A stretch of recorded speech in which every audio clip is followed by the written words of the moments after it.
Hello everybody and welcome back to SkySaga Alpha 6. This is the very last tutorial over here on the SHEEPBALL island for Alpha 6 here in SkySaga. So today we are going to be talking about SHEEPBALL and how you play SHEEPBALL. So first thing you're going to need for a game of SHEEPBALL is a SHEEPBALL stadium like this one. So this stadium is 18 blocks from here all the way across to the other side.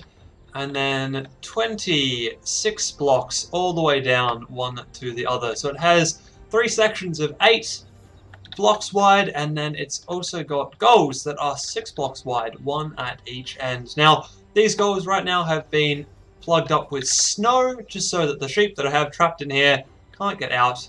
But I'll break down these. You'll see that right at the back of this thing, we have a line of spring traps, which is used to keep the sheep in and to know when you've got a goal, in actual fact. So when a sheep gets kicked into the goal, if it goes far enough, it will hit the spring traps and bounce all the way up to the top. To stop the sheep from going anywhere, of course, the goal has a roof. It also has a section at the back where once the sheep is being sprung up and down, you can hit it back into the playing field. So SHEEPBALL is played with 2 teams of 2, a red team and a blue team.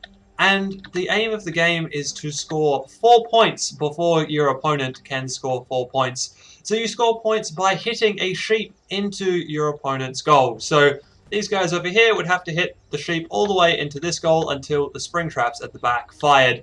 Now there are 2 ways of hitting sheep around nowadays in SkySaga. You can either use the wooden club that has a fair amount of knockback and currently does no damage, or you can kick sheep as well to get the same effect.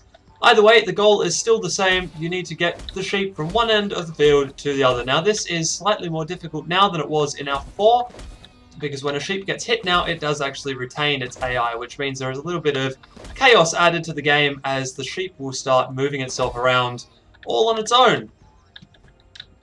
So yes, that is how you play SkySaga SHEEPBALL. I'm doing this up because I will be building a couple more SHEEPBALL stadiums as soon as we get into Alpha 7, and we'll be playing some SHEEPBALL games when we get in over there. If you have any questions about SHEEPBALL, please let me know and I will answer them as best as I possibly can. This is a pretty standard SHEEPBALL layout, and I've been building this in my last episode of my Let's Play series. If you want to see a little bit more on building that, I will leave a link to that episode down in the description. But there you go, that is SHEEPBALL in SkySaga, and I'll see you in Alpha 7!